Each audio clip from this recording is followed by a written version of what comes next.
All right. Awesome. All right. Well, we will now talk about another return, and that is the MLB is talking about making a return.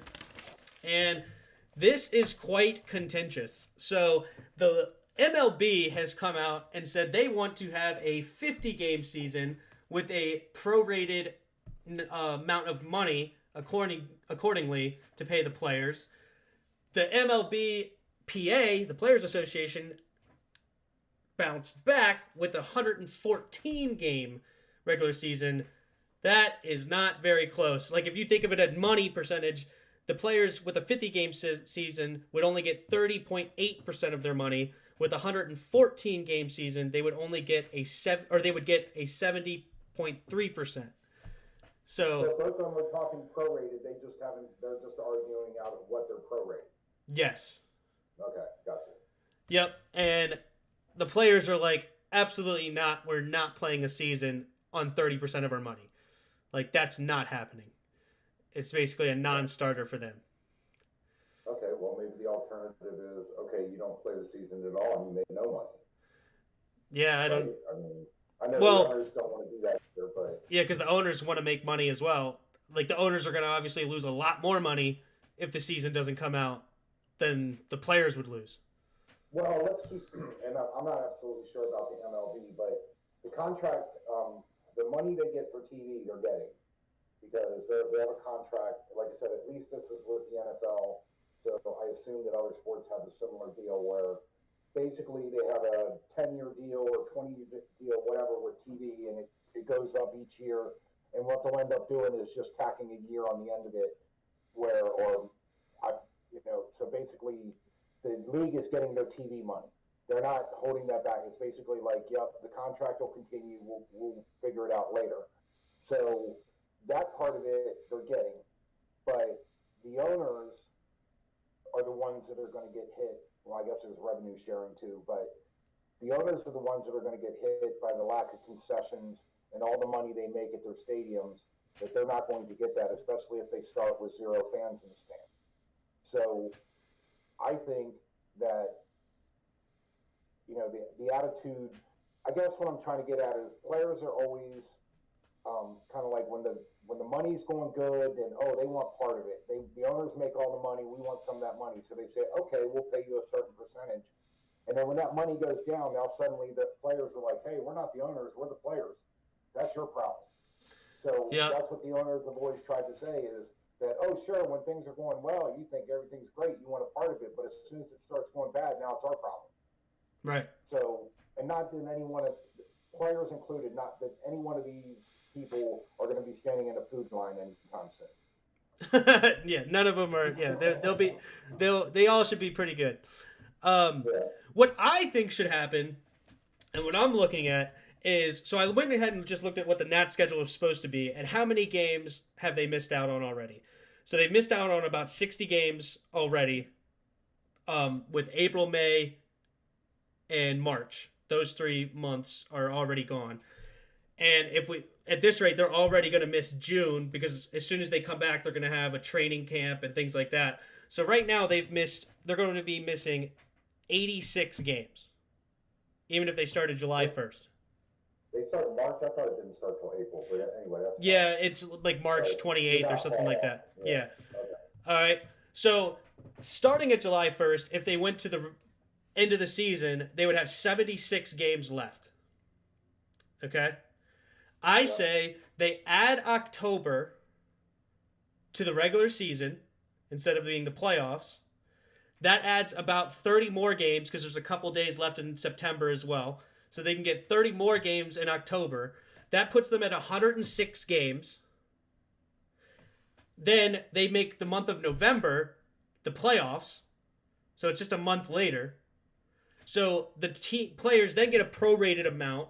They would get 65% of their money at this point and they were already agreeing to 70%. So they just lose 5% on their money. The season still gets to be a substantial season, 106 games. And then it ends in November, which gives them plenty of time to start in March. Like start back up in February.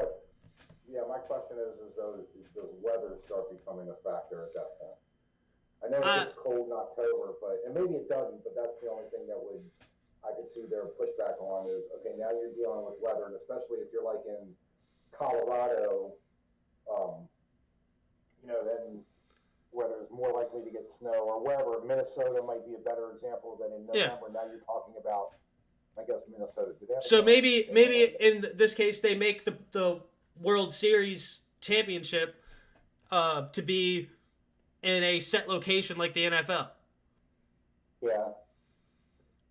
Which they're probably going to have set locations no matter what they do, because they're probably not coming back. Because in my theory, or my what I would want them to do, is basically when they vote on it soon, like basically get everybody in by next Monday. So today's Tuesday the 2nd. So June 8th, get everybody in the building, start training camp, and get this season started by July 1st.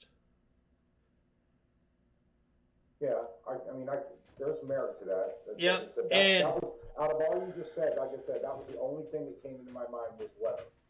And yeah. So that's not a very big hurdle necessarily to jump, but yeah.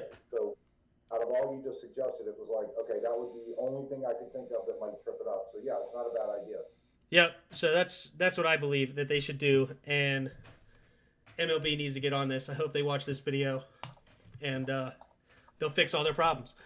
And I even said, like, they could just play at their home fields with no fans. Like, they don't need to set it up where they just get into 1 or 2 or 3 or 4 locations or whatever.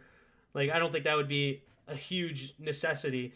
But they could go into a place like Arizona or wherever they decide. I think Arizona said they have, like, a facility there that has, like, many fields that would be able to accommodate a season accordingly. So let me ask you this: is your expectation that you think that the MLB or basketball and hockey, for that matter, their seasons are going to run without any fans in the stands? At this point, I believe that that's what they're going to do. I don't necessarily think it's necessary, but that's at the same time with they're the ones with all that liability that if a player catches it or a staff member catches it, they're going to catch flack.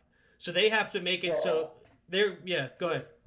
The NBA already had that happen before they disbanded. The guy that was joking around about having it and going around and touching everything, and I can't think of his name right now. Rudy Gobert. But no, my point though is that they need to be prepared for that, and how they be prepared is to make it at least appear like they're making all the necessary precautions so that they can't be held liable, right? So like the NBA had a couple of people, it's like, okay, early on, before any shutdowns were happening in America, they shut down their season. Yeah. Like the government did not make them shut down in any way, shape, or form. The NBA took charge and said, nope, we're not doing this. So I think that they're going to have to say no fans. Just they can't afford the liability. They'll make plenty of money in TV. There's going to be tons of people watching TV, so the ratings are going to be through the roof for all these games, for all these leagues. And I think they'll make plenty of money in that sense and be good to go. Yeah, excuse me. I would say that I agree. I think the NHL and the NBA will be no fans.